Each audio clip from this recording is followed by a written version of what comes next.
Bueno, gracias Adri por el apoyo tecnológico. Entonces hoy vamos a comenzar la serie de talleres. Es un segundito que hablo, escucho la... Ya está en su cuarto comiendo. Ya. Bueno, les presento, aquí es mi hijo, el Sim. Entonces, bueno, lo que vamos a ya es la primera de las historia pública. Y entonces, lo que vamos a hacer es hablar sobre para qué nos va a servir la historia, para qué podemos utilizar la historia en este proyecto, ¿no es cierto? Entonces vamos a hablar sobre, vamos a tener 3 sesiones. Esta sesión vamos a hablar justamente sobre qué es historia y qué es memoria, y cómo la historia puede servir para entender las causas raíz del riesgo. Pero también vamos a tener 2 otras sesiones. La próxima semana vamos a hablar sobre comunicación, la parte de historia pública ligada a exposiciones y también a otro tipo de comunicación, y también comunicación científica. Y en la siguiente sesión vamos a hablar sobre sobre las memorias y los testimonios, tanto en entrevistas de gente que está todavía viva, ¿no es cierto?, que nos pueden contar sus historias, y cómo podemos también buscar esas historias en los archivos, ¿no? Un poco lo que hace María Antonieta. Entonces, de eso vamos a hablar esta sesión. Entonces, quería un poco... So, yeah, that's what we're going to talk about in this session today. Pongan qué impresión les dio el texto, una palabra que se quedaron de la canción o del texto en inglés que ustedes pudieron revisar, que se conecta con este taller.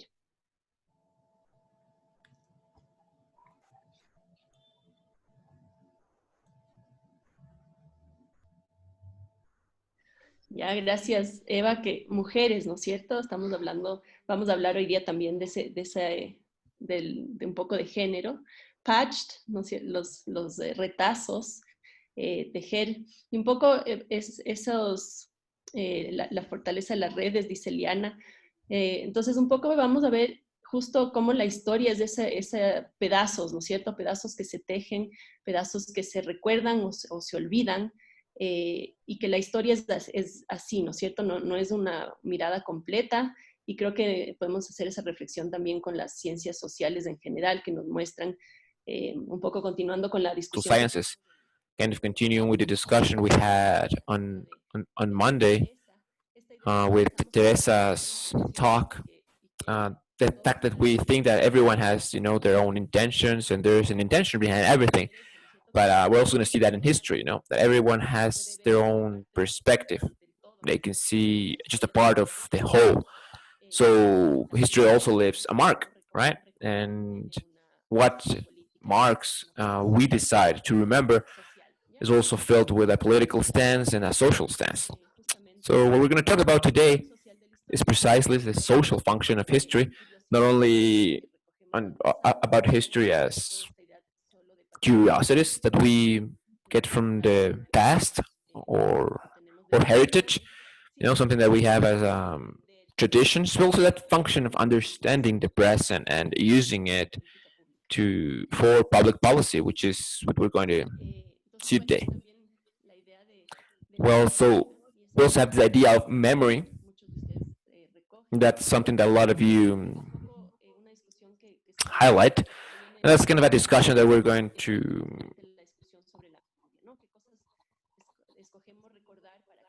Well, it basically means that what things we decide to remember, what things are composed of personal memories, more family-based memories, and what things are composed of public memory, right? I mean, what things do we decide to put on monuments, commemorate with dates, historical dates, right? So that's that's going to be the topic we're going to talk about today, mainly. And what I wanted is to discuss with you what's very groundbreaking in this workshop, but also groundbreaking or original for this project, by implementing this perspective of history in a long term and to understand how we can use history in a political way. So I'm going to give way to Malena so that she can tell us about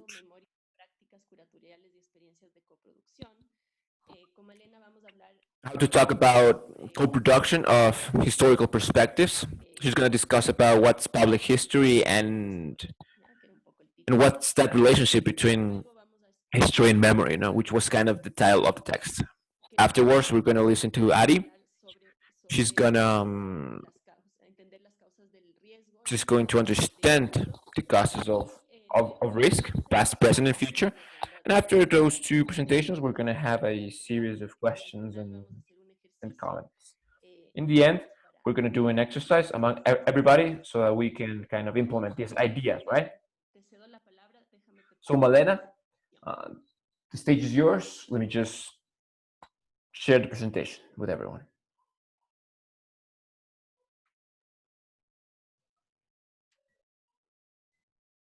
No sé, ¿se ve la presentación o no todavía? Can everybody see the presentation or not yet? No, just give us a sec. It's loading right now. Well, first of all, good morning with everyone. What I'm going to talk about today is a case study that perhaps it doesn't have much to do with, or maybe it could, right, have a lot to do with natural hazards. But my intention with this specific presentation is to tell you what has been my process and what has been the place from which we can understand these idea of public history. And this idea of continue to talk about it has to do with it. And at the end of the presentation, I'm gonna tell you why. First of all, I have to say that I'm a historian and curator. So I work in two specific fields. One's the academic, and the other one, if you want to say so, cultural management. And that's made that within the academy, the things that I've done at the public level. Please, Ellie, don't go to the next slide. At the public level, have been considered by many of my colleagues not strictly as history. Many of my colleagues have said that, and that's made me reflect it on many ways and think, what is it that we're talking about when we are talking about public history, right? And it has a lot to do with a lot of reflections that have been linked with memory, which is one of the main topics for the past 30 years. And also the ways in which historians started to face history from below, on how we can tell the stories that hadn't been told before in official writings. A classical text is that of Samuel, Memory Wars, that includes a fundamental phrase, for us to understand what's public history.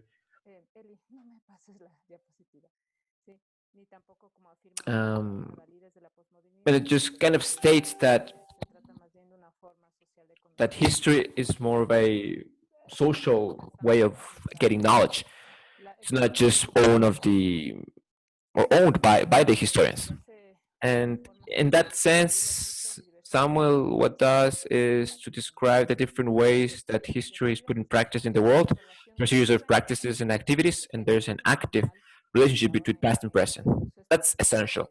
And I use this image here from Ben Alcázar, that was painted in the public space, and in the context of the pandemics, it's a process that from certain groups has been demanded from different places in the world, and it's kind of activating these relationships between past and present. So in a way, public history is a series of practices that establishes this dialectic between past and present, always thinking it through memory. It goes beyond the classrooms, beyond the universities themselves, despite the fact that many of their theoretical bases and methodological bases are come from the academy. It's a very interdisciplinary field. It has memory as the central point of its exercise, and it also thinks about how technology has a main role in the intervention in public spaces.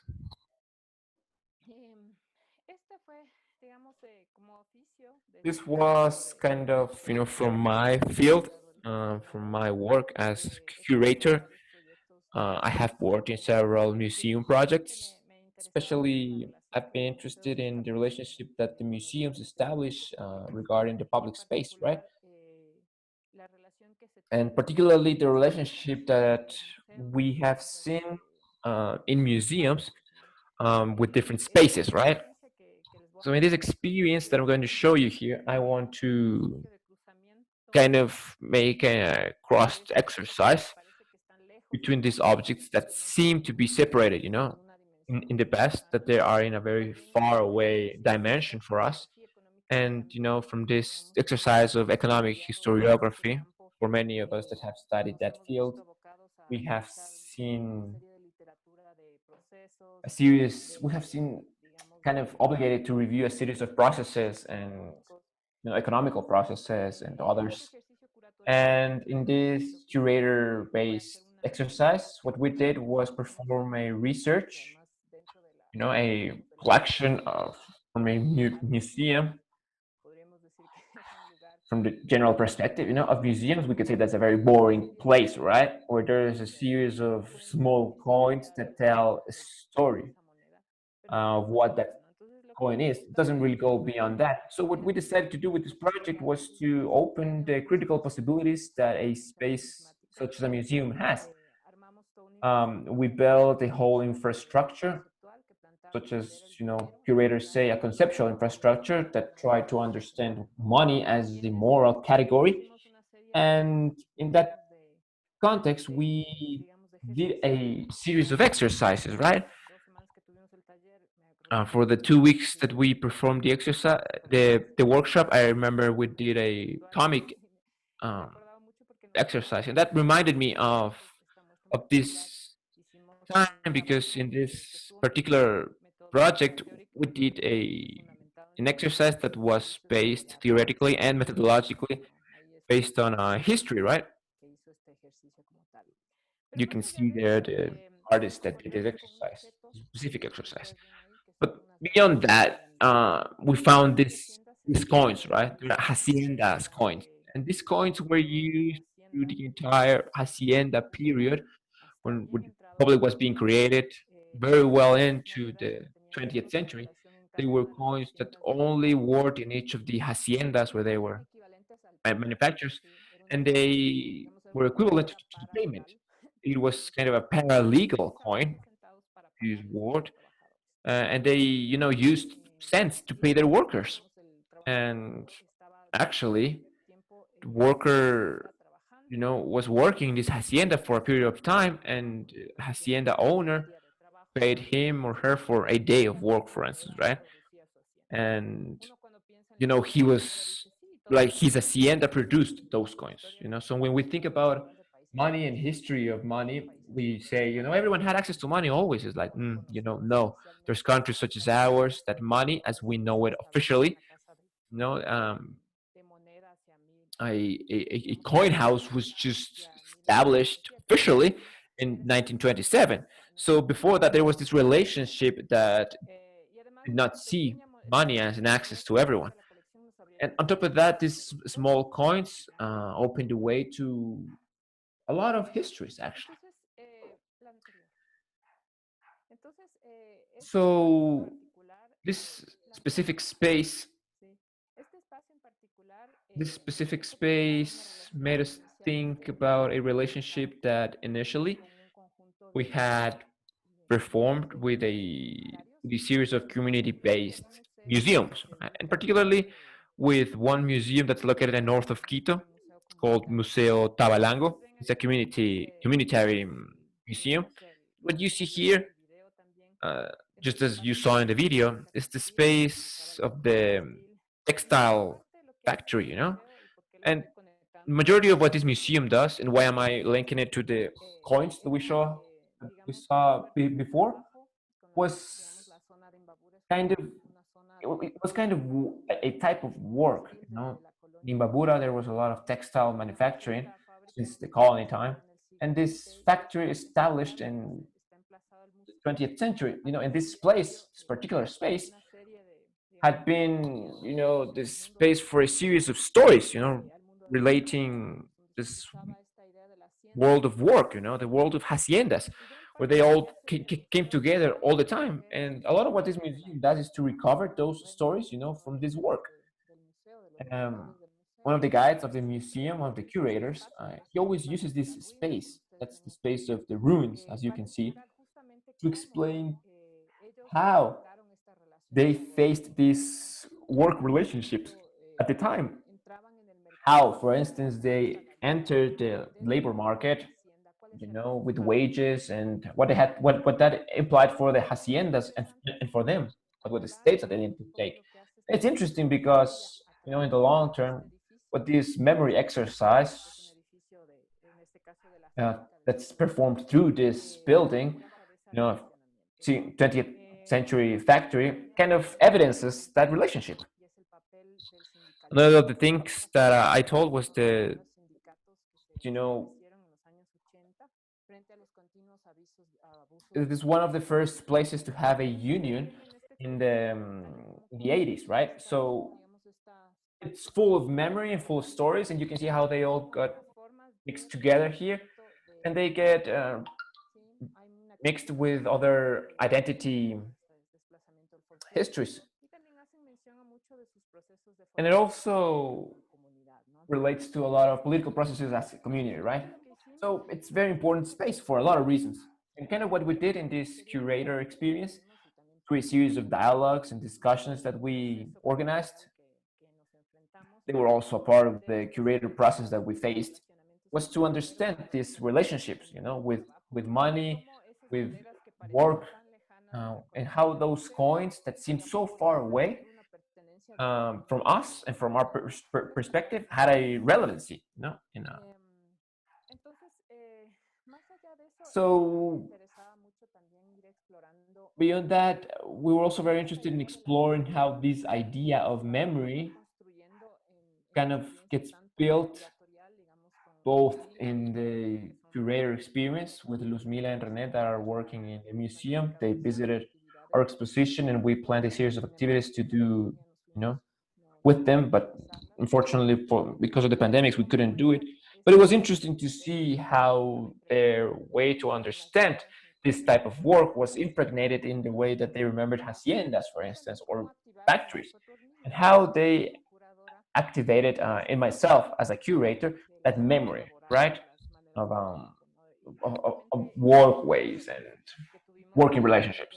And in these discussions that we had with the people from the Cabalango Museum, and in my case, curatorship, we also mentioned afreros, just people that taught sugarcane in Guayas. You were also able to see that in the video. And I remember that my grandfather was safrero. He traveled every 6 months to Guayaquil to cut sugarcane, and then he came back in rainy season, right? So kind of that story that was very far away, you know, from that economical story that I was told in history, you know, that I learned in the university, but the sugarcane that seemed so far away was present, you know, in my own life. So in a way, these dialogues, these exchanges on how to understand these dynamics, you know, this to see that these communities are also not that far away from me. And kind of to wrap up, because we have very short time for this, these were processes that the community experienced, you know, based on the as of the pandemic. And I thought it was also interesting to see how the Cabalango Museum has no tourists, has no collaboration processes due to the pandemics, but they have started projects, you know, organic projects. They are trying to face certain problems, and we can see that how these community projects are fragile, right? And they need to reinvent themselves all the time. So we should also think about that, how to reinvent ourselves all the time, and how we support those processes and how we collaborate with those processes.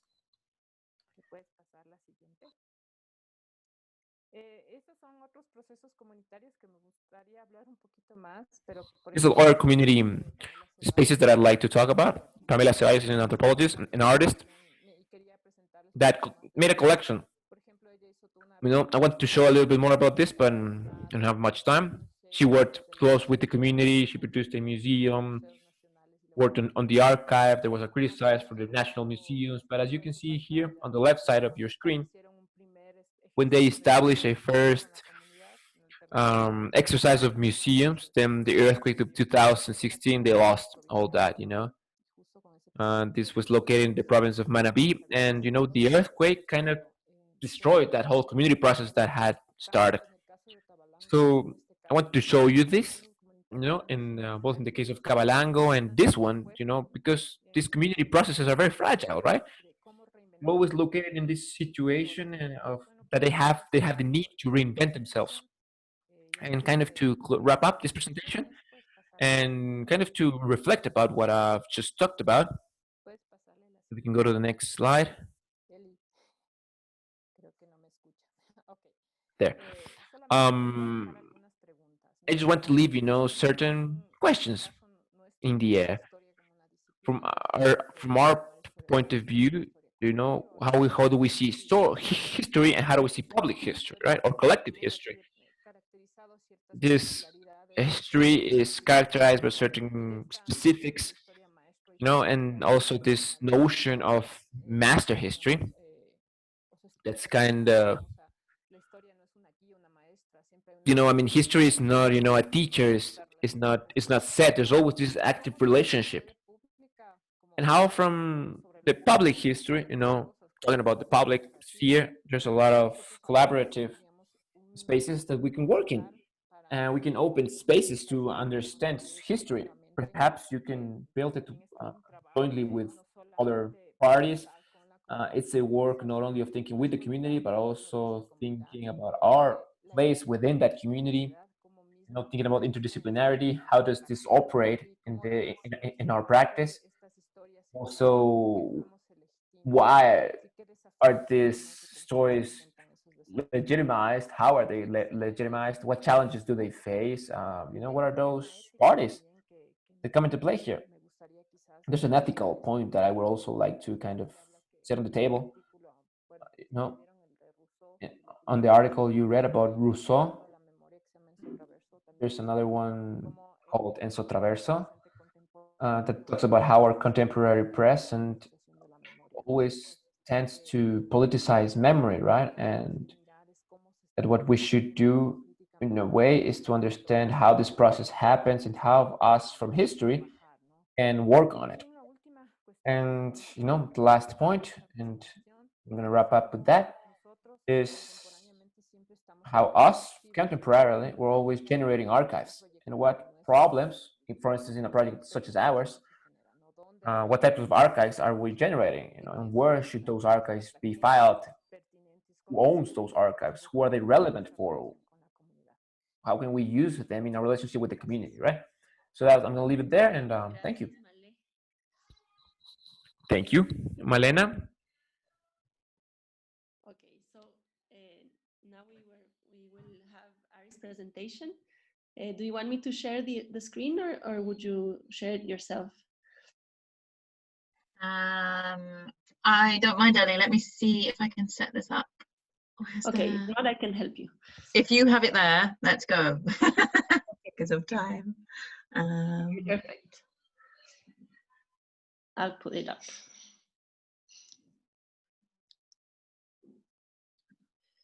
Okay, so let me look at it.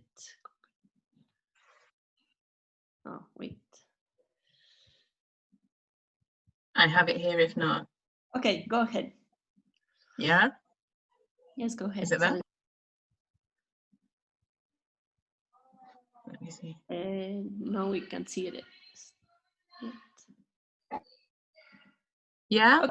Yes, now we can see it. brilliant. Thanks. Okay, brilliant. Hello everyone, good morning. Muy buenos días, espero que les vayan bien. Really, really nice to see you all, and I'm so sorry I haven't been able to make more in the fantastic series of events that Quito has been holding. We've had 3 children at home for some months, as have many of you, and that's kind of limited engagement, but it's a real pleasure to discuss this with you. I changed the title, but it doesn't matter because I really wanted to get to the emphasis on historical perspectives. I'm going to come from a very different place to Malena. I'm a social scientist, a political scientist by background, but increasingly through this work on root causes have engaged with historians and historical perspectives. But I think there's a lot of creativity at the interface, and already Malena's got me thinking about not only history as a discipline, but public history, and we can reflect on that a bit more in the discussion about how that relates to our root cause analysis. So I'm going to do 2 things. Forgive me those of you that have heard this before, but I'm just going to quickly recap on this thing called foreign root cause analysis in the hub, why it's here, what it's doing. But then I want to get into some details about really asking questions about how this can relate to some of the historical work in Quito, and really what Team Quito wants to do with this work and how we can take it forward over the next year or so. So to whiz through the first bit really, really quickly, and I know some of you will have heard this before, we're talking about this thing called FORIN, the Forensic Investigations of Disasters project, which was initially the name given by a kind of set of preeminent disaster scientists to a project that really tried to move disasters analysis beyond just an assessment of post-disaster losses, right? To get beyond trigger explanations, so, you know, losses in an earthquake are because your house is not built to standard, to really get at what are the structural root systemic causes of risk and critically vulnerability.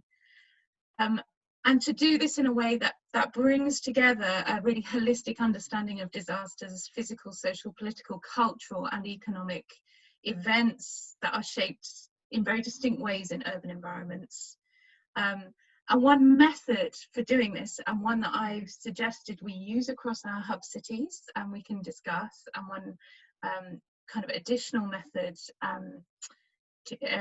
was to use kind of disaster events as a window for understanding causes. So how do you get at root causes? They're not necessarily the things you see every day. They're the deep underlying structural stuff that kind of emerges in moments of emergency. Even now during COVID, we see the deep inequalities, you know, the deep kind of structural constraints on people. And so I'm going to refer to this as the kind of root cause analysis. In a way, the forensic investigation many people are holding across our cities. We're doing forensic in phase 1 in a number of kind of interacting ways. What I want to focus down on in a bit is how we use past disaster events to help us understand in the present what these structural drivers of risk are, and then what we do with that and what that means for our project. So this was a kind of very initial graph for the hub, which was how foreign might help us move our trajectories of understanding really towards multi-hazard risks and risk-informed urban development by illuminating some of these kind of structural drivers. So that's why foreign kind of had place across all our hub cities as a piece of work. And I wanted to just, before I move into history, give you a little flavour of the kind of things that doing a root cause analysis can show. So we did one in another project for Genoa in Italy, Ferretino, which is an important town in Crete in Greece, and St. Martin, which is a very densely urbanized island in the Caribbean. And we used events in the recent past, and I'm going to talk in a minute how we might connect this to some of the kind of deeper past and historical perspectives. But even from this deep kind of excavation of events, talking to multiple stakeholders about what they saw as the causal drivers of risk, vulnerability and loss, over a number of these were flood events only, we were really able to understand some of the interactions at scale, so between global, national, local shifts in economic and political context, quite complex timelines of change that were influencing local disaster risk management. And of course, some of the problems that were emerging were problems of disaster risk management alone, but this broader context was important. And we were looking at for this project, I think COVID will have also moved us on now, but we were looking at the context of the global economic downturn and of austerity programs, on national rebuilding programs, on national stimulus packages, and how that played out locally. And one of our major findings from that piece of work was actually we were able to look at the weight of different kind of causal factors, and it was the importance of local institutions, actually, formal and informal, so party-based politics, clientelism. These were the things that were really shaping the dynamics above and beyond the economic shocks that were experienced across all the context. So that's the kind of texture of what can come out of this kind of analysis. And real kind of tangled policy implications. You know, it was really that there was a need of balancing interventions across all scales of government. It wasn't as simple as either supporting local government or supporting national. But we were able to draw some tentative conclusions about where interventions to improve local disaster risk management might be effective, but also what the possible trade-offs might be over a period of history. We could start to see this over kind of a decadal scale. What that means to pull that even further back, kind of across centuries, we can discuss. But I just wanted to give you a little flavour of the kind of things I have in mind. And as part of that work leading into the hub, I kind of went back and looked at, well, what are some of the historical perspectives on causation in the risk and resilience literature? And there's quite a strong and definitely growing body of engagement by historians in understanding the nature of disasters and the nature of vulnerability, not all necessarily urban focused, but looking at this literature. And there's a rather nice quote, I couldn't find the source last night, but I still included the quote, that without proper consideration of the temporal dimension, hazards remain random, disasters unaccountable, and societies are simply exposed. In a way, we are forced always to go back in some sense. But there are different forms of kind of historical analysis that we might draw on, some already very active in the Quito hub work, some we might want to put even more emphasis on. There's looking at history for history's sake, obviously, because we're interested in history. There's work that illustrates how hazards should be viewed as complex interactions, which we know, but kind of unpacking that for different events. There's physical science records of cause and effect. There's understanding how the sequencing of events over time affects the nature of contemporary risks, and that came out in our earlier study. We had two contexts, very different contexts, where actually the sequence of events made a very big difference to the way they were able to handle a global economic shock. And this may speak, contextualization to this point may speak more strongly, I think, to work that's already being put forward in Quito, that long-term perspectives illustrate cultural strategies for coping across time and space, the role of memory and risk awareness, which can be influenced by the frequency and historical pattern of events. Again, all part of that understanding of root causes. The next one, as a political scientist, particularly interests me, and I think Marco put it in a chat earlier in reference to the song, understanding institutional path dependence and inertia and the weight of those on the contemporary context. There's some writing about the weight of kind of institutional norms and long-run institutional features, particularly informal institutions of clientelism, patronage, top-down governance, those things we all know about but are often difficult to articulate, that are often deeply embedded in the way that organisations and institutions work. And I think that's really interesting to get at and to think about what to do about it. There's another strand in the historical literature that's equally interesting in a way that is about questioning contemporary decision making by drawing on history to show that things may have been done differently in the past and that narratives may have been different in the past. So again, if anyone's interested in papers that this draws on, just get in touch, because there's some really interesting work from Ireland here where they were trying to challenge contemporary narratives that said floods were a new emergency by saying, actually, no, this is a historical feature of our context, and it's useful to go back and see how people have framed framed it in the past. And of course, central, I think, to the historian's perspective on this, although not speaking as a historian, just as a reader of historians, is putting the human experience at the centre. And I think that will come out from all our work. But so what does this mean for our projects for foreign and root causes? How do we bring together those kind of historical perspectives with the kind of social science work we may have done in other projects looking at recent events? And of course, that method of asking lots of people from different perspectives about the causes of recent events is really limited by the past that those people can speak from. And we found in our 3 cases in our previous project that maybe tended to a kind of 10-20 year span, and we tried to talk to kind of past officials and people who have been involved in past emergencies, but we couldn't really drive back any further than that to get really long run pictures of institutional change. So for me, but I'm really interested to hear from you more than me, is that the work in Quito offers the opportunity to connect these deep historical pathways with the contemporary manifestation.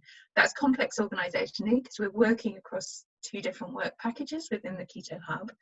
But then we move from just looking at individual events to looking at the evolution of processes of change, which is a deeper but more exciting project potentially.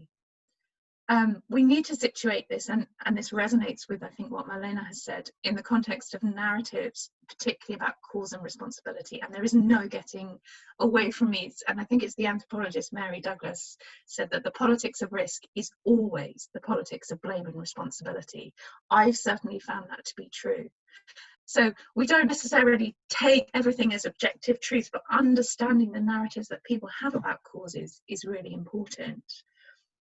I think where we're at with some of this work is we need to select an event focus for our Quito root cause analysis that provides us with analysis both at the relevant scales for what we want to study and in relation to our case studies, but also enables us to connect again the history into the contemporary period. And a question I don't know the answer to is what's possible in the context of COVID, but also how is COVID changing these institutional pathways that we thought were there? Because such a kind of mega event may actually be changing some of these relationships of path dependence. And I'm really keen that we try and capture some of that. That will be hard. It's like post-disaster, you know, it's always easier to see the outcomes of recovery processes in, you know, having given more time after the event than in the middle or just after the event. But I think we should include this explicitly. So I really wanted to finish with questions for discussion, questions that I've come with and that I'd love to hear views on. If we think ahead to December 2021, what does Team Quito want this analysis to look like, and what do they want it to do? And I wrote this last night before I'd really appreciated what I've just appreciated from Marlena about public history. Can root cause analysis be public history? Are we telling people what they already know, which can sometimes be the case? Obviously, the things we uncover, and certainly in the Caribbean, we were uncovering a lot around corruption and landholding and the power of elites. It's tacitly known. It's the things people would tell me as you walk out of the interview into the car park. Does it necessarily serve to bring this in the public space, and how do we handle the sensitive issues that will come up? Or is this a diagnostic for us to understand where there might be possible pressure points for intervention that we might not have otherwise appreciated, that might just go beyond our immediate kind of ambit, and might come from other places and other actors where we see that they are exerting a weight on risk production in the city? Or is it something in the middle? Is it a process where we could convene people to discuss and reflect, as well as just produce something on paper? And I put a little picture in last night. The original kind of the emblem of the foreign project was to have something akin to an air crash investigation, a kind of public inquiry. That's where foreign started. And I think the reflection has been that that's not necessarily the most kind of relevant and sensitive mode for us to approach it as researchers in this hub, but somehow kind of enshrining that sense that there should be investigations after disasters, that there should be accountability, might be something to work with. Just as, I mean, in the UK at the moment, there's a big debate about whether we need an inquiry about COVID and when it happens. But taking small steps to some kind of political action in that direction could potentially be useful. But I'm going to stop there, and I really look forward to the discussion. So mil gracias, espero verles en Quito lo antes posible y preguntas. Thank you, Ari. That was really, really interesting. And Malena, also, thank you for your presentation. So now we're open to discussion, and I would like you to invite you to think with these two presentations on the questions that Ari was telling us. What do we want to have at the end of this phase one, and how we are going to use that information? So the floor is open. Anyone who wants to speak can raise if they have their camera on, they can raise their hands like this or raise their blue hands. Okay, Marco. Gracias. Gracias a Malena y Ari. Thank you, Malena and Ari, for their presentations. I think they're very interesting to open the discussions that surround the role that the historical perspective is going to have in the research at the core of the project. And I think that both of you said the critical point of the debates surrounding history, right? On the one hand, Malena emphasized that change that has been happening for decades. Well, I really don't know if decades, but for a while now, about a definition of what we understand as history, right? I mean, that former idea of history as a linear process, as an official process,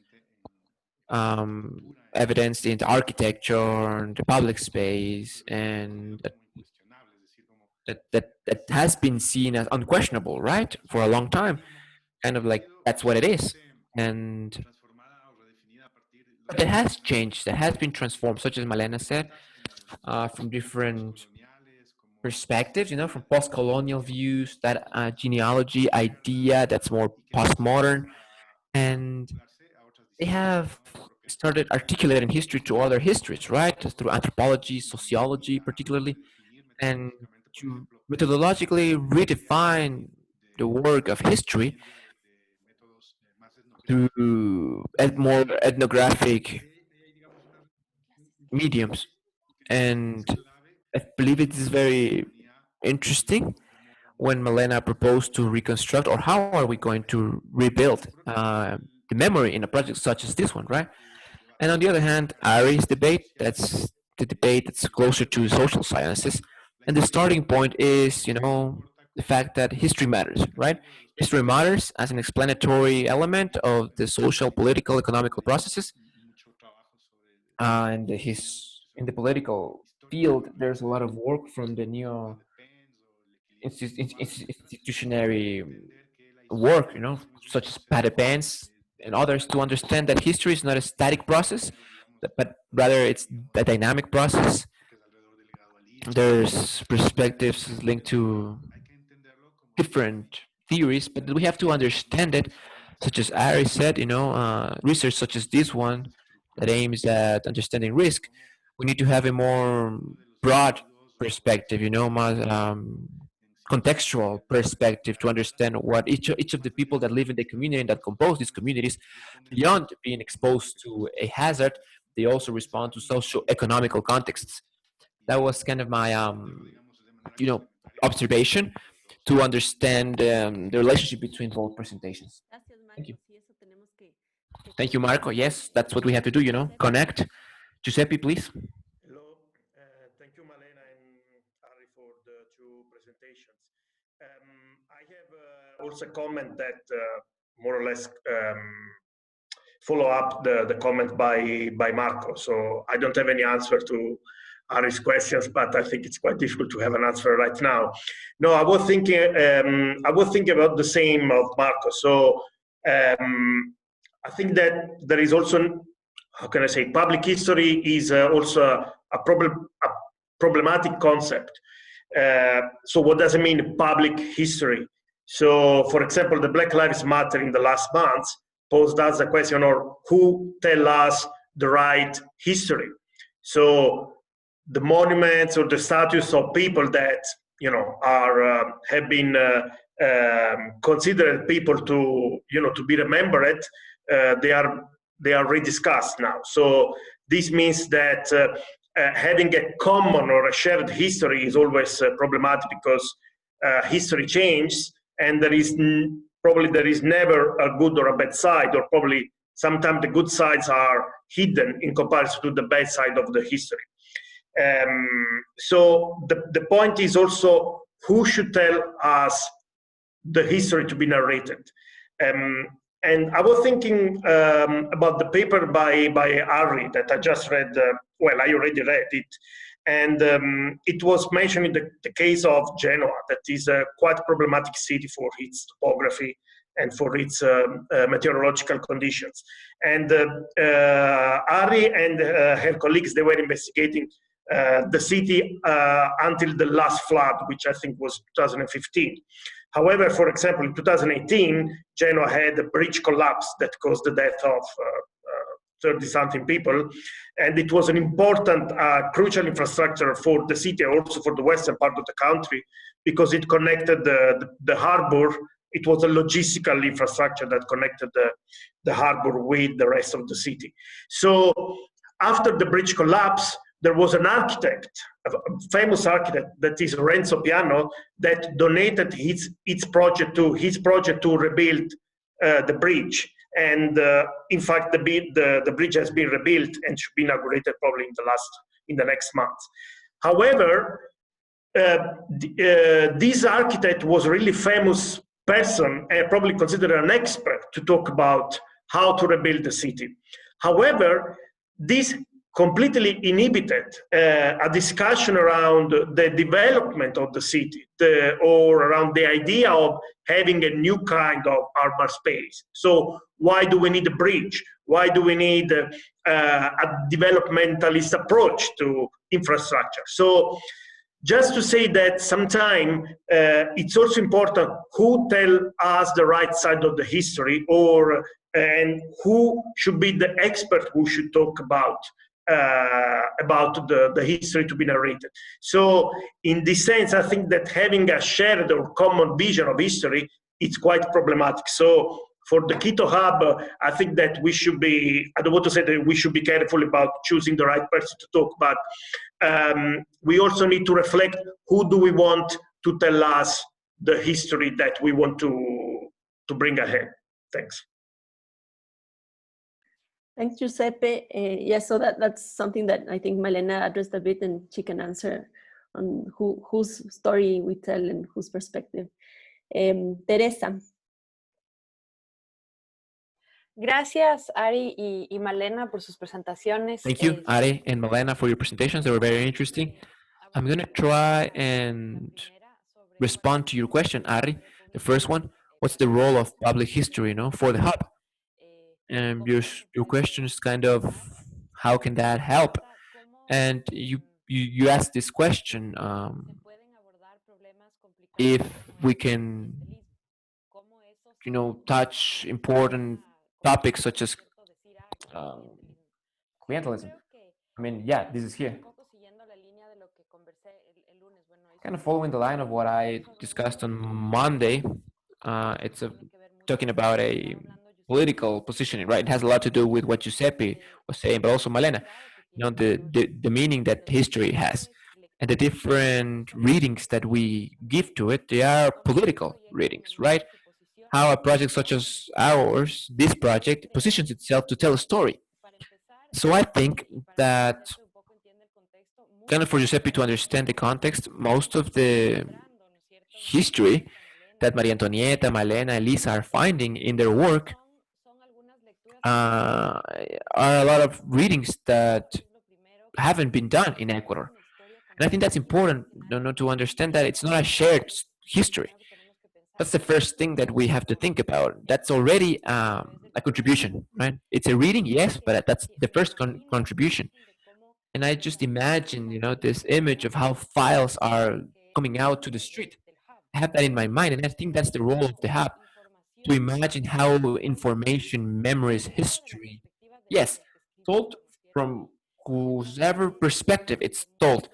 Of course, it's probably not told by the people that were affected by these disasters, in essence, but it's also important that that work, that idea to bring whatever is in these files to the streets. To me, that's public history, to revealing history and making it public.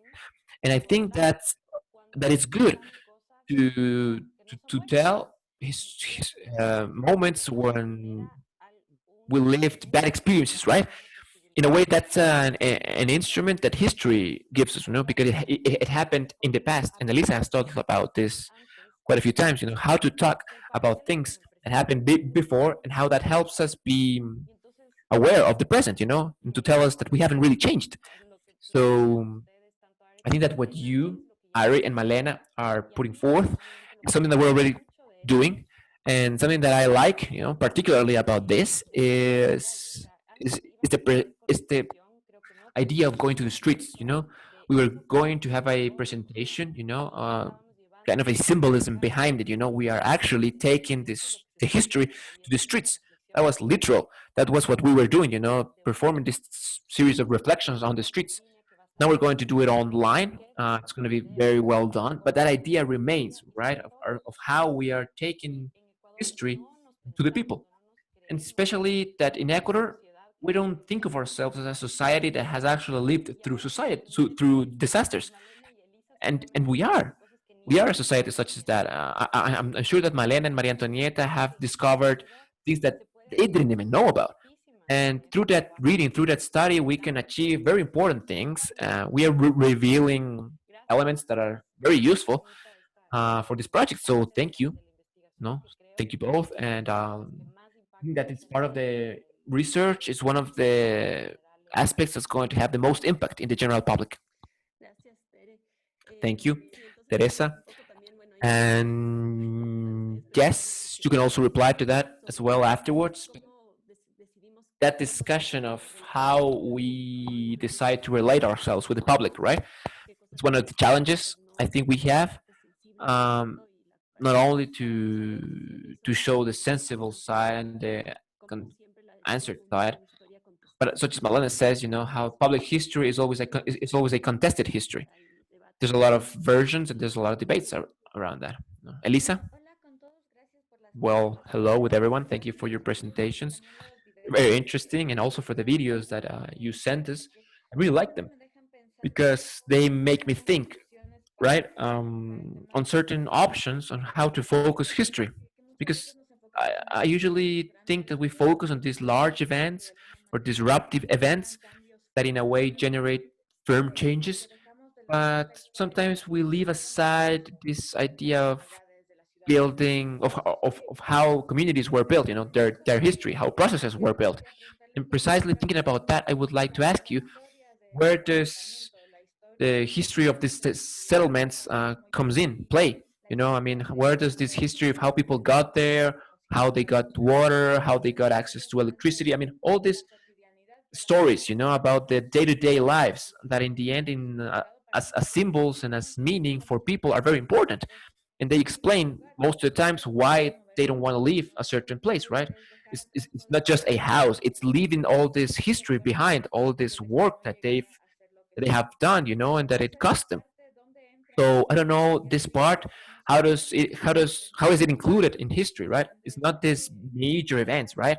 It's not these major catastrophes or disasters. It's just this slow process, right? More medium and long term processes. How is that included? Thank you. Malena, I don't know if you want to reply, or Ari, I don't know if you want to reply something.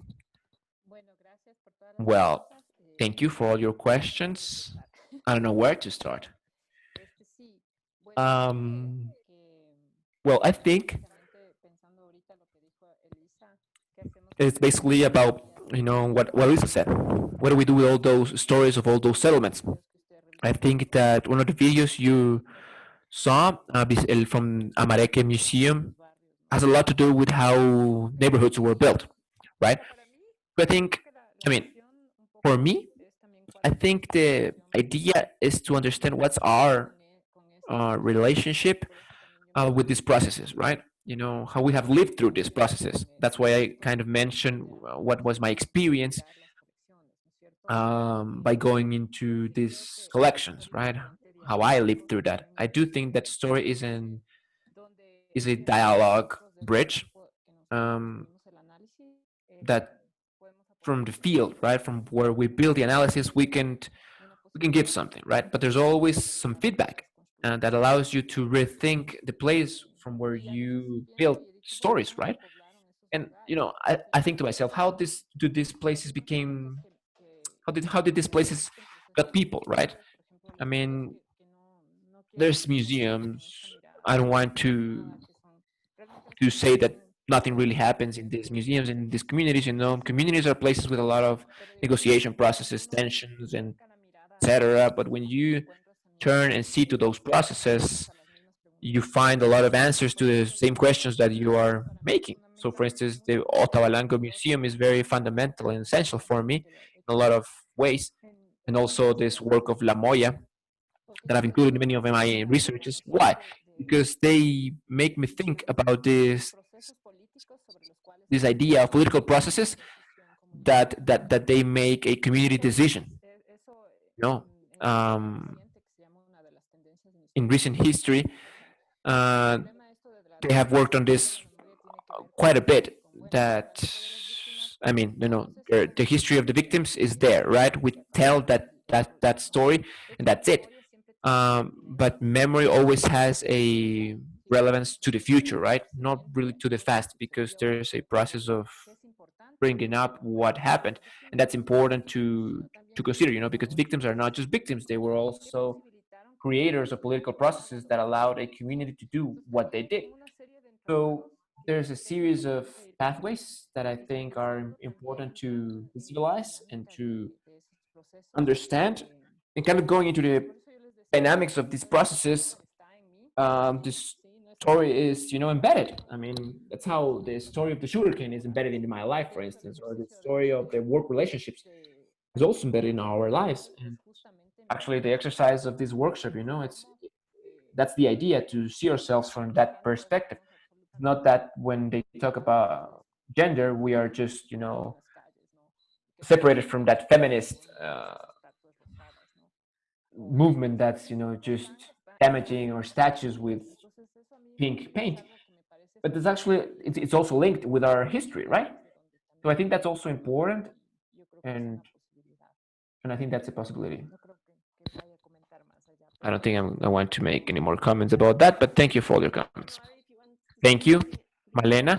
Ari, I don't know if you want to say something before we go into the exercise. I wanted to add a footnote to Giuseppe's story of Genoa, which is when the bridge collapsed, the first newspaper articles were from the engineering community saying we need a forensic investigation of why this happened. Now that never happens when Genoa routinely floods. Okay, so that was also part of the story.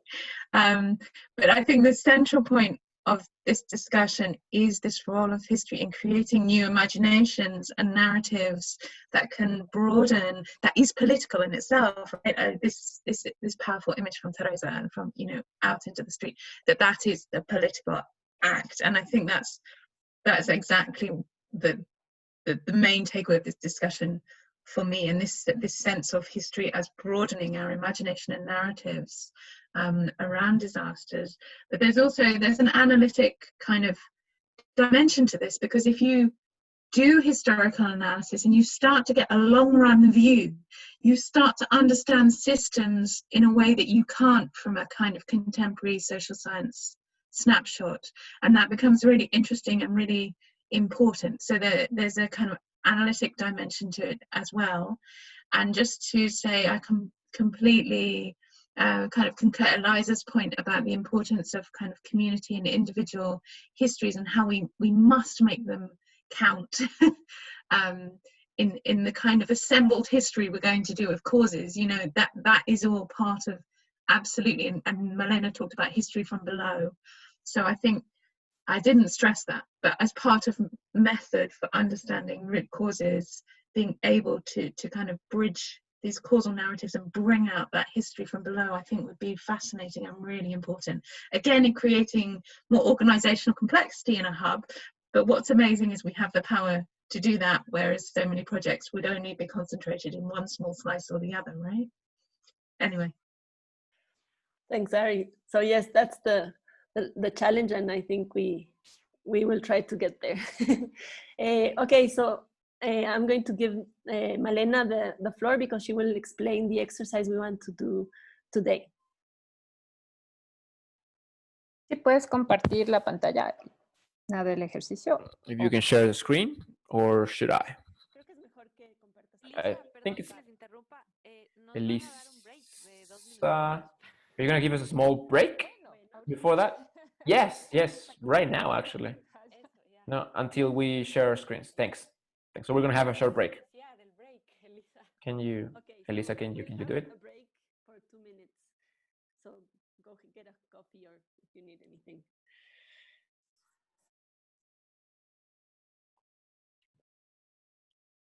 Entonces, Male, ¿quieres que te ayude con el ejercicio a ponerle aquí o le pongo yo? ¿Tienes ahí la presentación? Sí. Es como solo uno, no hay mucho problema. Entonces, ya, si quieres, sí, lo que me pasaba es que no lograba aplastar y cuando aplastaba alguna otra cosa se me iba a la siguiente página, perdóname. Chicas, yo comparto ahorita en el chat el link de la carpeta, ¿no es cierto? Ajá. Veamos. Deberíamos poner musiquita hoy, ahorita. Ponle el ay mamita. Ay mamita. Que yo estoy entre mi hija con clases de repostería al lado. Yo. A ver. A mí me da chiste porque justo cuando yo hablaba, el Tommy me bailaba enfrente, el perro ladraba, así. Un desastre. Pero mantuve la compostura. Pero wow. ¿Podríamos hacer antes de eso, Eli, los grupos? Sí, ya les dice los grupos. Lo único mal es que como estoy yo de anfitriona, no puedo yo ponerme en un grupo. Lo que voy a hacer es... pero ¿sabes qué, Eli? Si quieres, yo me paseo por los grupos y tú te quedas en el grupo. Sí, yo me quedo en algún grupo y tú paseate. Lo que pasa es que a veces también, como tenemos ahorita, estamos con el tiempo. It has made us rethink our relationship with our ancestors, completely. So this exercise is kind of related to the sessions we had 2 weeks ago, where we talked about the need to get involved in a broader gender perspective, both from our fields and, from our personal lives, because that's a big part of the gender discussion. And to see these differences, from public and private that gender discusses about. And from that perspective, we wanted to give way to this workshop, kind of in a family history, That's what this is about, pretty much. First of all, in the groups that we are going to get together in, we're going to choose a feminine character, right? Whether it is your mother, grandmother, great-grandmother. In my case, here are all my ancestors, my mother, all of them. And in a way, the idea is to share the story of one of them, to focus on their work or economic perspective, their experience, what problems did they have to face, and the idea is for you to feel comfortable in choosing a character, Not everyone has to choose their grandmother or their aunt and the economic difficulties they had to overcome, right? But whoever wants to do it has the possibility, yeah? And the third idea is why does that person has a relevance in the present, and why does that make you be who you are nowadays? Kind of just to rethink, bring back history to our bodies. That's the idea. Actually, I've done this type of workshops with my students in a very different context, and it's a very successful regression, right? For us to rethink our present particularly from feminine ancestors, you know, and that's basically what this exercise aims to. And also that it can help the relationships that are established in our communities. So that's the idea. Those are the exercises, and we have kind of, you know, that 20 minutes for this exercise, and well, and we can, you know, tell these stories between everyone. Okay, so I'm going to divide you into breakout groups. You have here in the chat, you know, you have the link that Karina Barragan shared, where you'll find the instructions if you didn't have the chance to write them down, and you can also find the Google Doc where you can write your reflections. So we're going to have 20 minutes for this, and then we're going to have a plenary session to kind of discuss these family stories that we are going to get to know. So I'll visit, you know, each group to see how you. We are together. Hola. That's fine. ¿Quién más está? Ladri. Hola, Adri. Hola, Adri, ¿cómo estás? Hola, ¿qué tal? Qué gusto.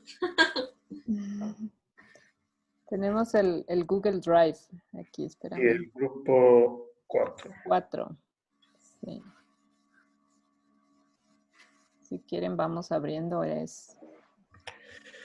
¿Se puede compartir pantalla en el grupo? Sí. Sí. ¿Quieres compartirle tú, Adri, o le comparto yo? Ya comparto. Ya déjame abrirle que se demora un poquito. Chévere. Pues un poco la idea es que piensen en alguna historia de su familia ligada a una mujer en particular y que podamos pensar sorry, it's better in English or in Spanish? No, español está bien. Ok. Para todos. No, sorry. No, Ok. Entonces, si quieren podemos hacer una ronda de recuerdos, de memorias. No sé si quiere empezar Giuseppe o Ari o Ladri. Sí. Piensen en alguien de su familia. Si quieren, empiezo yo también. Yo tengo yo les uno. había dado. ¿Tú tienes Ya, uno, bueno. ¿verdad? Sí. Dale. Bueno, sería mi bisabuela, de mi línea paterna. Es muy gracioso, bueno, porque ella era de Riobamba, y una ciudad que está más al sur de Quito. Y ella se casó muy tarde para la época, entonces la idea era que se iba a quedar soltera, pero finalmente se casó con un hombre divorciado, lo que ya era muy pesado en la sociedad de Quito, de Riobamba de esa época. Y tuvo una hija, que es mi abuela, y se quedó viuda igual muy joven. Entonces fue como una situación muy fuerte para ella en general, pero logró ser como autosuficiente, porque plantaba su comida y logró administrar como el dinero que tenía para terminar de educar a su hija, y bueno, además como la sociedad podía ser muy dura, pero a pesar de eso pudo terminar de educarla, alimentarse, y hasta el final planificó todo hasta creo que el día en que murió, porque tenía el dinero reservado para todo. Entonces, es la primera persona que se me ocurrió cuando dijiste que seleccionemos a un personaje. Sí, no sé si Ari o Giuseppe. Sí, no, también el tema de la autosuficiencia, ¿no? Yo estaba pensando también en mi abuela, que durante la Segunda Guerra Mundial estaba, bueno, sola, porque mi abuelo estaba en la guerra, y bueno, nació mi mamá, pero estaba, ¿cómo se dice? En labor, ¿no? Estaba como 5 días en labor, giving birth. En labor de parto. Exacto. Pero también tenía una actitud de autosuficiencia, ¿no? De esta generación, que cuando murió había todo en los cuartos, ¿no? Había de todo, todos los regalos, todo de valor, nunca lo había tocado. Y encontramos todo. Pero en estos días, ¿no? En la práctica de alimentar a una familia sin los mercados normales, me hace recordar mucho a ella, ¿no? Como en momento más de emergencia y de una historia pública en Inglaterra que hace referencia ahora demasiado, pero que hace referencia a esta época también, hay como una resonancia. Entonces, esta idea de autosuficiencia y de cómo la historia... Pero hablo en inglés porque no sé algunas palabras, por lo tanto, es mejor si hablo en inglés. Yes, me too. I was thinking about one of my two grandmothers because, well, she was from Ischia, that is an island off of the coast of Naples. So it's an island where in the 50s, the 60s, all people from Hollywood went there. You know, it's a very beautiful island, you know, the Italian 60s, you know, this kind of these beautiful things of Italian landscape. However, I don't know how she met my grandfather, but anyway, she left this beautiful island after she met my grandfather and went to live in a remote countryside of southern Italy in the 50s that you can imagine with no paved ways, you know, just farmers, very, very, very poor and so-called, very, very poor area in southern Italy. So it was really a love choice, and it's quite interesting because when they built the house, they built without a proper rooftop. So how can I say, you know, a rooftop has this kind of form, but because of the built environment in Naples and the province, because it's never so cold, they used to build without the rooftop, so just the horizontal, you know, surface. But in my area where there is snow in the winter, was also colder, it's really something not good to do. And still now, this house is probably the only house of my municipality without the rooftop. And it's interesting how it's very, very inefficient. So don't ask me why they didn't change. My aunties, they decided not to do. But anyway, I'm just thinking how, you know, this way of doing things in the past, let's say 70 years ago, are just present today in a small part of the built environment of my municipality. So, you know, it's a story of love, and I thought it was interesting to tell. Thanks. Muy bien, chévere. Yo, bueno, también creo que todos hemos recordado a las abuelas y a la bisabuela. En mi caso, les conté ese de que mi abuelito se iba a cortar la caña de azúcar en Guayaquil. Eso se llamaba la zafra, ¿sí? Y se iba porque en la sierra ecuatoriana no había mucho trabajo. Y entonces cuando empezaron a pagaban en Guayaquil. Y había el tren. Entonces él tomaba el tren y se iba a los 6 meses a cortar caña y regresaba, ¿sí? Y bueno, mi abuela tenía 6 hijos, 6. Y para ella era súper difícil porque cuando él se iba, ella no se quedaba sin nada, literalmente. Y vivían en un pueblito que se llama Salcedo. Y ella literalmente tenía que buscarse la vida, ¿no? O sea, tenía que buscar cómo alimentar a sus 6 hijos y se quedaba sola. Pues tenía que llevarles a ellos a vender cosas en el mercado o a tratar de vender cosas en general. Entonces sí había como esta idea de la autosuficiencia que han hablado ustedes también, pero cómo se resolvían esas cosas. O sea, yo a veces pienso en mi abuela en la década de los 30 con 6 hijos sola en la plaza de Salcedo. O sea, tal vez ahora es así como nosotros, sí, pero en esa época mujer también que representaba económicamente hablando, ¿no? Entonces, ahorita también pienso en eso, ¿no? También estoy pensando en lo que decía Ari de la guerra, ¿no? O sea, de todo ese proceso súper duro que muchas mujeres vivieron digamos, en este conflicto, ¿no? Entonces, no sé qué abuela ponemos, o ponemos una abuela que reúna todas estas historias que ustedes le damos un nombre quizás. No sé, qué abuela, pongámosle una abuela que se llame María, o no sé. Una abuela que representa a todas las otras abuelas. Sí, ya, no sé qué nombre le ponemos a esa abuela. Díganme, yo escribo. María, pongámosle. O María, ¿cómo se llamaba tu abuela, Ari? Grace. Grace, María Gracia. María Gracia, chévere. Y un poco es como pensar esta idea de la autosuficiencia. ¿Qué implicaciones tendría? Porque todos dijeron algo así, también hablaron de pobreza, ¿sí? Giuseppe. Sí. Por eso yo les decía que a veces nosotros estamos trabajando en comunidades que tienen muchas fragilidades y vulnerabilidades, pero en nuestra historia familiar hay eso. Sí, entonces también esas conexiones me encantan, porque puedes ir descubriendo qué relaciones tienes con ese otro, no es tan otro muchas veces, ¿sí? Porque en la vivencia emocional, cotidiana está ahí, ¿no? Entonces, tal vez, no sé, esta idea de... estoy viendo lo que escribe Estaba pensando en esta reflexión de cómo nos identificamos en el otro que mencionabas, entonces voy... Sí, ponle. Yeah, okay, El poder de las cuentas.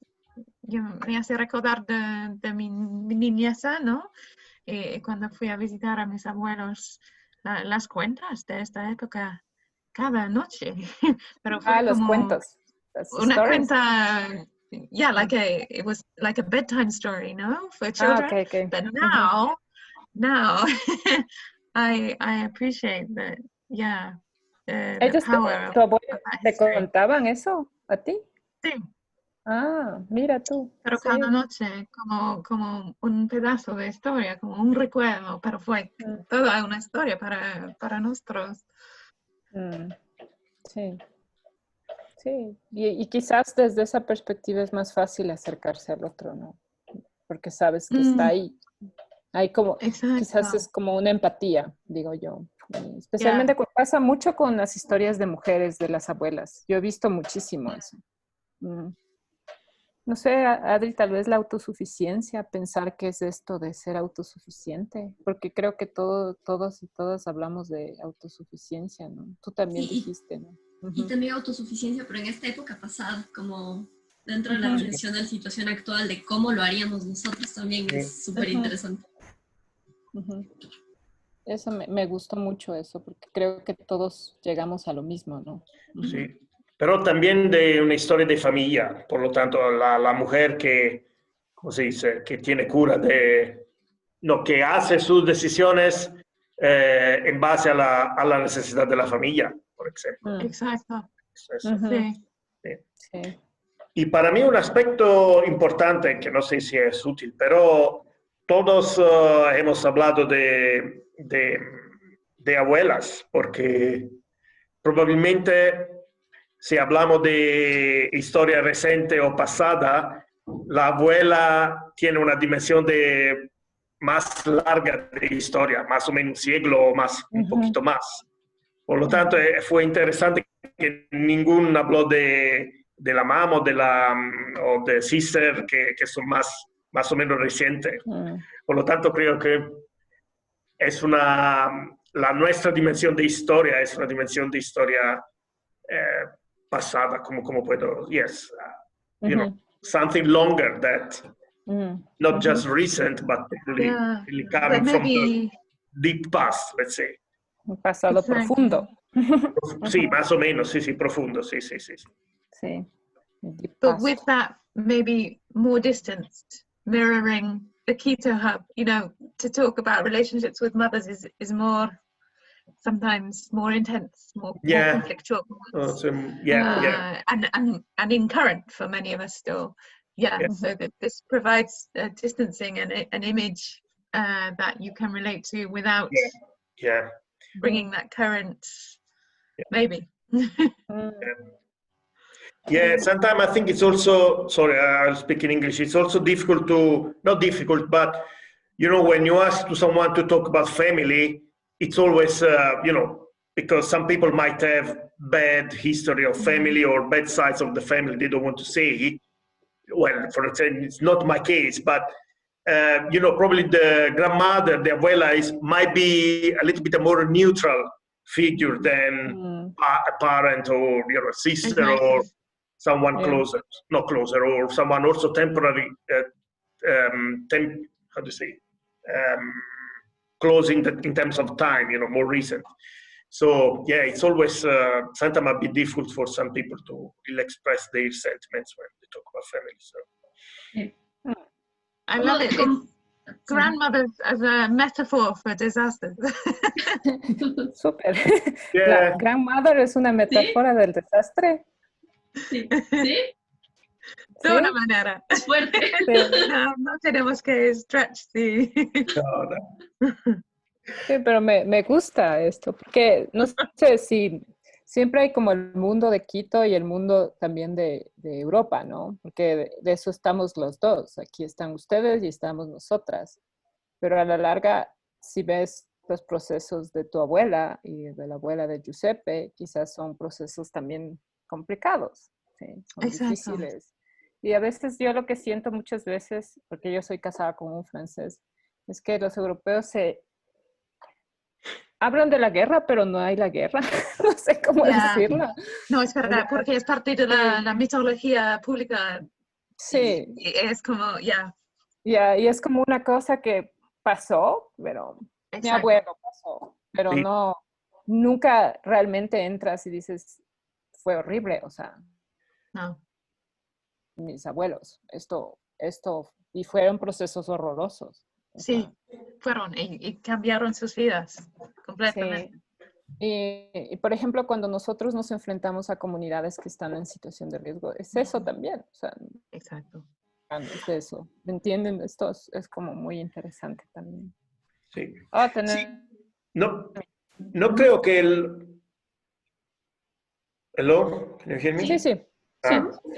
No, I don't know if the grandmothers are history of disasters, but they might be, how can I say, disasters in a way or another have been present in their life. So if we talk about Second World War, you know, they had to rebuild their life or to adapt to the new life. So, you know, I think the grandmothers has history of adaptation, let's say, or I don't want to say reducing risk, but it's for sure adapting their lives and their livelihood to the circumstances that they might be a war or might be, you know, political issues or disasters, but also, you know, other internal issues within the family. So I think it's always important to, how to say, to the grandmother as an example of adaptation cycles across the history. So eso está súper. That's interesting. I think that, adaptation and livelihood that are whatever we want to define as terms, they are part of the conversation about risk. So. Sí, eso es interesante. No sé si, Adri, ¿tienes alguna otra historia de tu bisabuela, en tu caso? Lo que me resuena, bueno, es sobre todo el tema de lo que ya está autosuficiencia, pero también esta crítica social a la mujer. Entonces, esto de, en el caso de la mía, se casó cuando ya nadie esperaba que se case, y cuando la gente le decía que tampoco estaba bien que se case, y se casa con una persona que ya se había casado antes, que estaba viudo o divorciado, no recuerdo. Entonces la crítica social era fuerte, y a pesar de eso tenía que ir contra este estándar social de la época. Entonces, y seguir, o sea, entonces parte de una resistencia y una rebeldía también, ¿no? Para poder vivir como ella quería, que creo que también es... Sí. Anótale ahí. Me han dicho muchas cosas. Sí. Sí, a mí me parece muy, muy valioso Metáfora de desastre, adaptación a un estilo de vida diferente, ciclos de adaptaciones, persistencia de estándares sociales, algo más que no sé. Ponle las dos, tal vez. Ujú. Puede ser interesante también. Yo recuerdo también, por ejemplo, siempre en las abuelas hay muchas historias de abandono y de explotación, de haber aguantado, digamos, en relación a trabajos mal pagados, desde abusos laborales hasta de todo tipo, ¿no? Que también son historias de explotación y abandono que son muy marcadas y que están ahí. A veces son secretos de familia también, ese tipo de cosas. Ujú. Eso también es como esas cosas de las que no se hablen. Sí. Ujú. And I also think that, well, even though we told something about our grandmothers, but for sure there are a lot of other things to be said, is that probably they also represent the patriarchal society that we have, that we live in, because I am sure that several times they had to do choices because of the, let's say, of the husband or the rule within the family, regardless of what they really wanted to have, or this sort of subaltern position in comparison with the husband or with the male, with the man within the society. So, of course, it's not judging everyone's life. It's just saying that probably implicitly or explicitly they might represent the patriarchal society that we still live in. So don't know if it's right, but Exactly. Para mí representa las cosas que han cambiado, pero también hay una resonancia de lo que queda al mismo, ¿no? En las historias de las mujeres. Creo que tenemos que ya regresar. Entonces, ¿quién presenta? ¿Quieres presentar tú, Adri? Adri. Sí, si quieren, sí, en español. Sí. Buenísimo. Ya pues, chicas, volvamos. Perfecto. Gracias. Estuvo bueno el ejercicio para romper el hielo en estos Zooms tan extraños. Sí, divertido, estuvo divertido. Qué bueno. Ahí la Male. Y nosotros hasta César participó, porque necesitábamos la disciplina de su historia. Ya César es parte integral de este proyecto, si nos vale. Claro.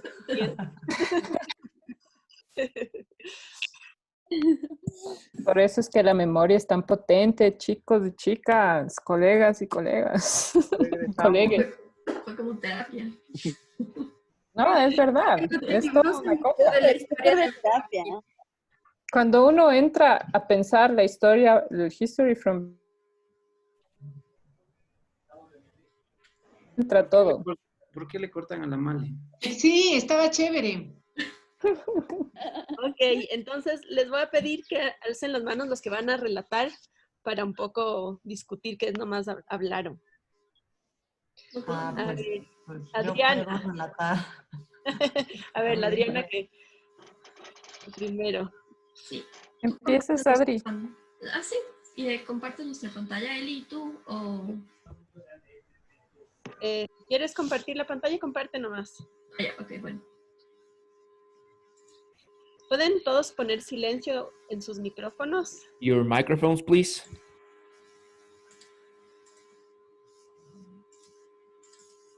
Ok, bueno, nosotros hablamos de... ¿Pueden ver mi pantalla? Sí, ya. Nosotros estuvimos junto con Giuseppe, Male y Ari en el grupo 4 y todos seleccionamos a nuestras abuelas y a una bisabuela y nos dimos cuenta que en todas nuestras historias familiares existían historias muy comunes, desde el aspecto quizás de economía, supervivencia, un tema de autosuficiencia muy impregnado, y fue interesante cómo podíamos por eso reconocer nuestras historias propias en las historias de los demás. Y teníamos, como les decía, aspectos muy comunes que nos vinculaban. Salió mucho el tema de la autosuficiencia. Perdón, nuestro personaje le tratamos de dar un nombre común y le pusimos María Gracia. Fue un nombre que inventamos en ese momento. Y bueno, nuestras historias familiares están llenas de mujeres que toman decisiones en relación también a las necesidades familiares, y nos preguntamos cómo hacían para sobrellevar sus vidas en esos momentos, porque también son historias que están atravesadas por la guerra en algunas situaciones. Y este tema de la autosuficiencia se repetía mucho, cómo lograban hacer sus propias cosas, sus propios alimentos y sobrevivir de esa manera, y nos preguntábamos cómo lo haríamos ahora nosotros en este momento. Pensamos también que hablar de las abuelas y de las bisabuelas era una dimensión histórica que representaba un pasado, un pasado profundo, y un momento más distante, o sea, se volvía en una especie de historia. Y no así las madres, que son quizás un momento más cercano a nuestra realidad. Y las abuelas también partían de o se transformaban en esta metáfora de lo que podría ser el desastre y también la adaptación a un estilo de vida diferente, y cómo ellos tuvieron que pasar por ciclos de adaptación para poder llevar a cabo sus vidas cotidianas con su familia. Se habló de la rebeldía y de la resistencia a tanto estándares sociales como a las circunstancias históricas que cada sociedad atravesaba en ese momento. Y vemos que también hay historias de abandono, de explotación, de abusos que marcan sin duda estos momentos. Pero también hablamos de cómo estas figuras encarnan la manifestación de un sistema patriarcal que podemos seguirlo viendo en la actualidad, si bien ha cambiado, pero cosas que siguen quedando.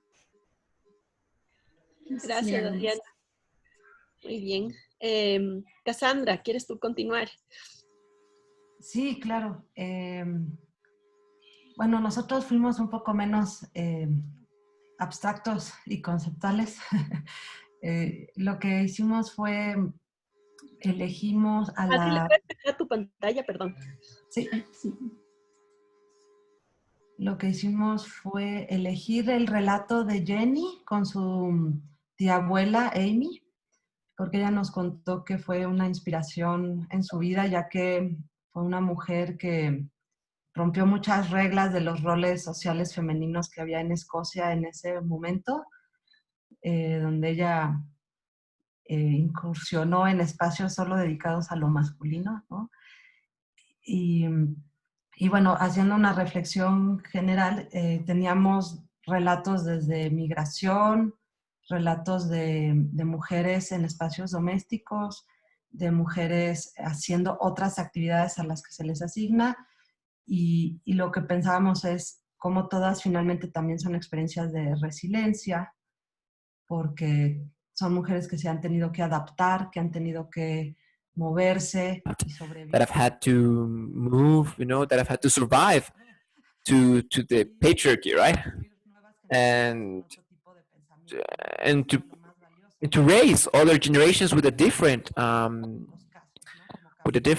way of thinking. You know, that's what was strongest in our cases. You know, that they taught us to change that way of thinking. Who else? Karina, please.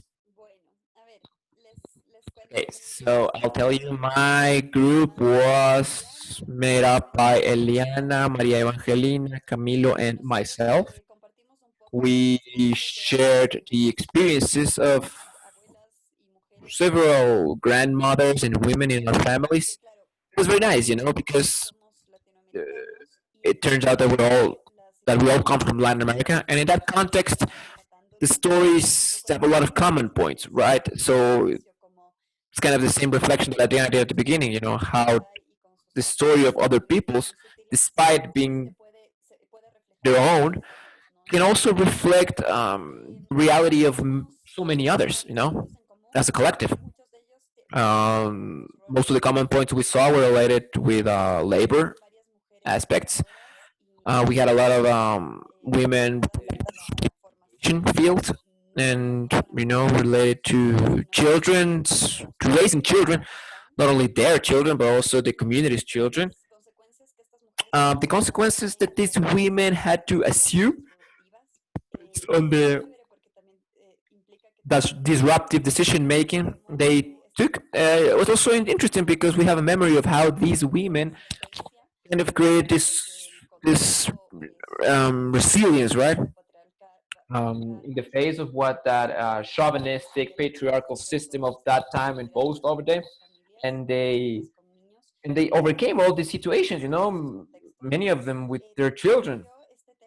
And we also talked about this rural versus city dynamics, how those dynamics influence the way we live today, and how we generate this relationship between city and country spaces, and also how we perceive economy based on that. These women were the economic driver of their households, and despite the fact that women are linked to this idea of raising children and taking care of them and just being home, they are also they also have to, in a way, they have to activate their family's economy in both rural and city contexts. We talked about migration within those contexts, and also forced migration due to violent conflicts, disasters, and so on. And the common stories, that I mentioned at the beginning, these testimonies evidence that we didn't choose any specific character, neither real nor imaginary. We needed a little bit more time, but it was a very nice and interesting exercise to represent what we are and what we have become based on those characters. Thank you, Karina. Someone else that wants to say? Someone from our group? Elisa, can you do it? I can do it as well. Yeah, I mean, I can say something. Well, we basically saw common patterns as well. We didn't choose a particular character neither, but I think that we all chose our grandmothers. A common topic was this pressure we saw. No pressure over women because they had to make decisions, and many of our grandmothers took decisions that challenged the expectations they had in that time. So that's what makes them such important characters, right? One of the elements we saw was how women at this point in time lived through different expectations, and had different pressures over their lives. I mean, they couldn't attend university, like they said yesterday, right? Either she got married or she went to university, but it was one or the other. You couldn't do both, or they didn't expect her to get married based on a series of factors, or it was this, idea in society that they still saw how people looked, and there were still these practices of, selling children, quotation marks, right? And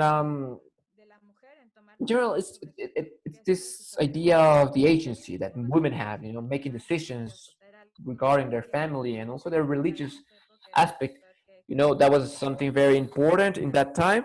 It was very determinant of daily life for everyone back then. I want to add one small thing that we also discussed. It's kind of a sort of reflection that Jerry says, based on the different stories that you invited us to do, is that when you invite us to think about women's stories, you're also going to think about the story of the patriarchy, right? But that as a concept has always been there, but that's just a current concept. So Jerry says that we shouldn't, that we should be careful, not to impose our values over their decisions, right?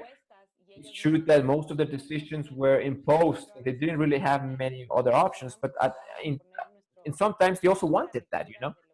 So we just have to be careful to impose our perspective over their point in time. And I think that's a very interesting debate. It's very interesting. Yeah, I also want to highlight something. It's also related with what Teresa says. Me, personally, I experienced something completely different, right? I had a grandfather that never thought about differentiating women and men. I mean, he never thought that women could not do certain things.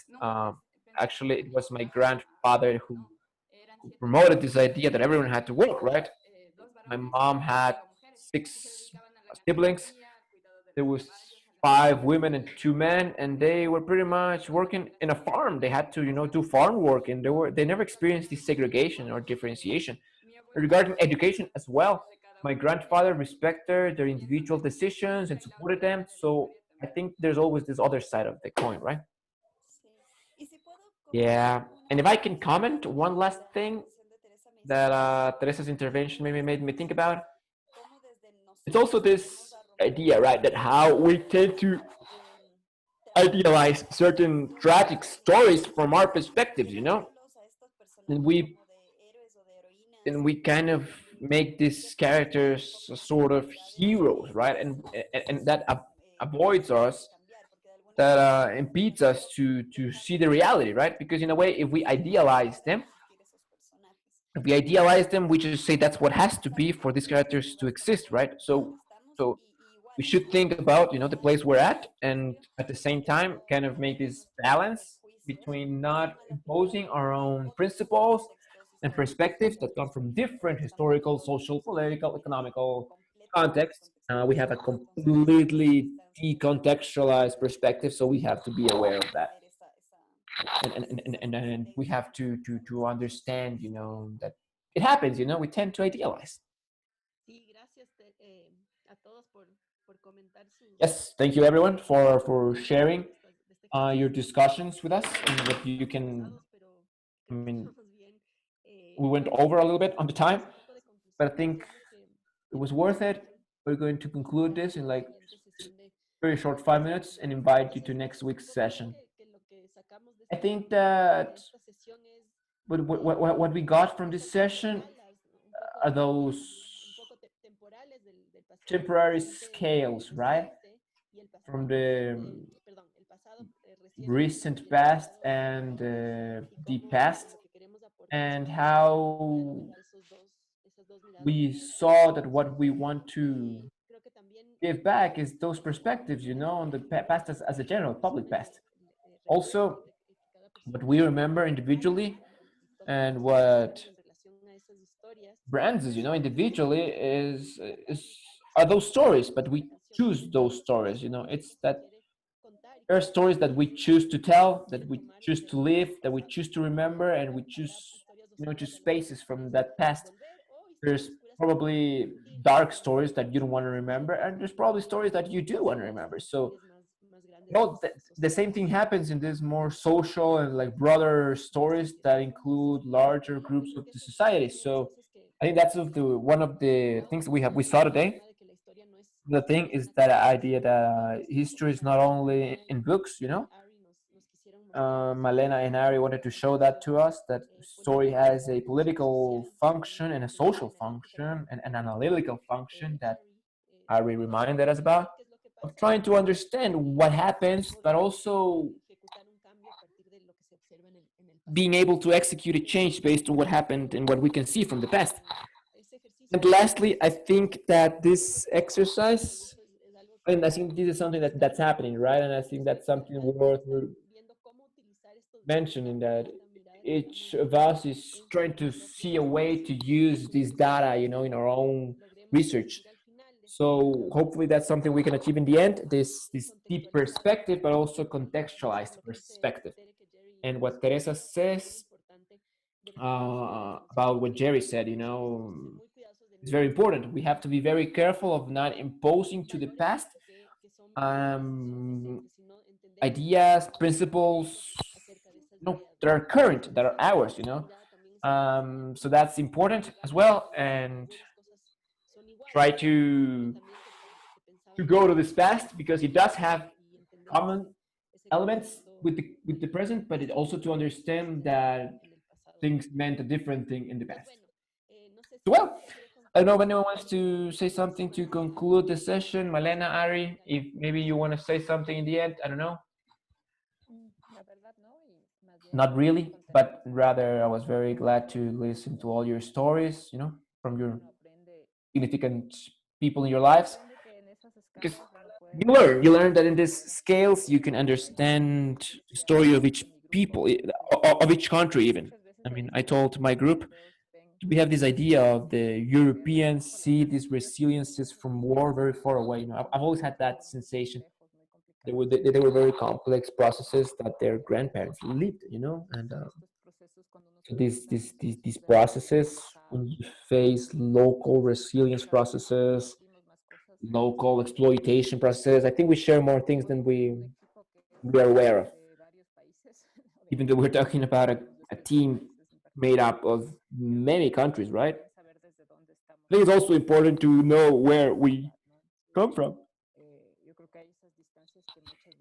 I think we have those, you know, those distances that grandmothers tell us, and that's why this exercise was important. Just that. Okay, so I want to invite you to next session. That's next Friday, where we're going to talk about, well, you know, how we are going to bring these stories to the streets, how we're going to present them to the public, with what end, and how this is, I don't know, both from the public, but also social perspective. So I invite you to join next Friday. Thank you. And with that, I think we can say goodbye. Thank you very much, and I'll see you next session. Buen fin de semana a todos. Chao. Chao, suerte.